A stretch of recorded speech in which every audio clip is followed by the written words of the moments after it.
Director Pratap കഥ എഴുതി സംവിധാനം ചെയ്ത് ജയ്, യോഗി ബാബു, സത്യരാജ്, കീർത്തന, ആനന്ദ് രാജ്, നേങ്കൽ രവി, റെഡിൻ കിൻസ്ലി, രാജേന്ദ്രൻ, തങ്കദുരൈ, പ്രയാഗ നഗര, ശ്രീമാൻ എന്നിവർ കേന്ദ്ര കഥാപാത്രങ്ങളെ അഭിനയിച്ച ബേബി ആൻഡ് ബേബി എന്ന മൂവിയുടെ വിശേഷങ്ങളുമായിട്ടാണ് ഞാൻ ഇന്ന് നിങ്ങളുടെ മുന്നിൽ വന്നിട്ടുള്ളത്.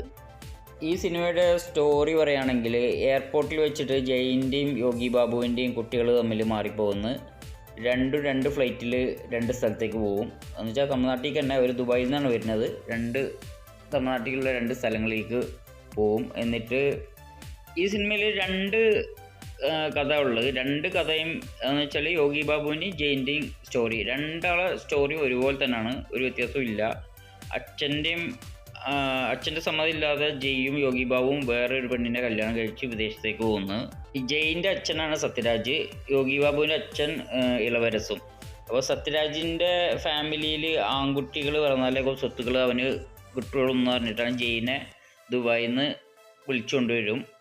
പിന്നെ അതുപോലെ തന്നെ യോഗി ബാബുവിൻ്റെ കുടുംബത്തിൽ ദൃഷ്ടി മാറണമെങ്കിൽ ഒരു പെൺകുട്ടി എണിക്കണം എന്ന് പറയും. അപ്പോൾ ആ പെൺകുട്ടീനായിട്ട് അവർ നാട്ടിലേക്ക് വരുന്ന സീനാണ്. നാട്ടിലേക്ക് വരുമ്പോഴാണ് ഈ കുട്ടികൾ തമ്മിൽ മാറിപ്പോണത്. മാറിയ കുട്ടികളായിട്ട് നാട്ടിൽ വരുമ്പോഴുള്ള കോലാഹലങ്ങളാണ് സിനിമയിലുള്ള കഥ. അതിൻ്റെ ഇടയ്ക്ക് വേറൊരു സ്റ്റോറിയും കൂടി ഉണ്ട്. നേങ്കൽ രവിയും ആനന്ദ് രാജും തമ്മിലുള്ള ഒരു സ്റ്റോറി വേറെ വരുന്നുണ്ട്. അത് തന്നെ ഇതിനോട് ഡിപ്പെൻഡ് ചെയ്തുള്ള സ്റ്റോറി തന്നെ.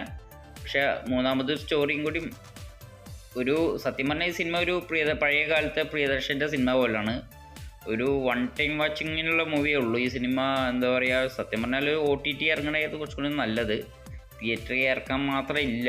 പക്ഷെ ഒരു വൺ ടൈം വാച്ചിങ്ങിനുള്ള മൂവിയാണ്. സിനിമത്തെ പെർഫോമൻസിൻ്റെ കാര്യം പറയുകയാണെങ്കിൽ, യോഗി ബാബുവിൻ്റെ കഥാപാത്രം വളരെ നന്നായിട്ട് അഭിനയിച്ചിട്ടുണ്ട്. ഇമോഷണലും രസമുണ്ട്, കോമഡിയും രസമുണ്ട്, ഒക്കെ വളരെ നന്നായിട്ട് അഭിനയിച്ചിട്ടുണ്ട്.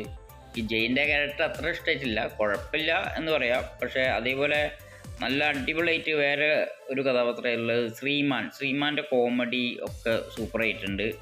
പിന്നെ കുറേ സെൻറ്റിമെൻ്റൽ രംഗങ്ങളും കുറേ കോമഡികളും ഉണ്ട്. പിന്നെ സിംഗംപുലി എന്ന് നടനുണ്ടല്ലോ, അവൻ്റെ അഭിനയം മഹാബോറായിരുന്നു. റെഡിൻ കിങ്സ്ലിക്ക് വലിയൊരു റോളൊന്നുമില്ല. പിന്നെ ആനന്ദ് രാജ് വളരെ നന്നായിട്ടുണ്ട്, നേങ്കൽ രവി വളരെ നന്നായിട്ടുണ്ട്, സത്യരാജ് നന്നായിട്ടുണ്ട്. അതേപോലെ രണ്ട് നടിമാരും വളരെ നന്നായിട്ട് അഭിനയിച്ചിട്ടുണ്ട്. പിന്നെ ഓരോ കഥാപാത്രങ്ങളും കുറേ മണ്ടത്തരങ്ങളും വില്ലന്മാരുടെ മണ്ടത്തരങ്ങളും, അങ്ങനെ ഒരുമാതിരി ഒരു അലക്കമല കഥയാണ്. പ്രത്യേകിച്ച് കഥക്ക് വലിയ പ്രാധാന്യമൊന്നുമില്ല.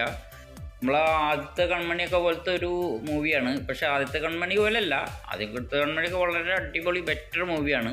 പക്ഷേ ഒരു പഴയകാല പ്രിയദർശൻ്റെ സിനിമയൊക്കെ പോലെ ഒരു ഫിലിമാണ്. എന്ന് വെച്ചാൽ അന്നത്തെ കാലത്ത് ഇങ്ങനത്തെ സിനിമ കാണുമ്പോൾ രസമായിരുന്നു. ഈ കാലഘട്ടത്തിലേക്ക് ഈ സിനിമ തീരെ പറ്റില്ല. എന്തായാലും തമിഴിൽ ഈ പഴയകാല നടന്മാരൊക്കെ വെച്ചിട്ട് ഒരു സിനിമ എടുത്തല്ലോ എന്നുള്ളത് തന്നെ ഒരു ആശ്ചര്യമാണ് ശരിക്ക്.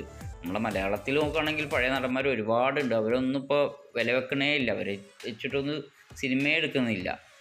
ഇപ്പോൾ അവരൊക്കെ ഇങ്ങനെ ചെയ്ത് എന്നുള്ളത് തന്നെ അത്ഭുതമാണ്. എന്തായാലും കണ്ടിരിക്കാം, അത്രയേ നമുക്ക് പറയാനുള്ളൂ.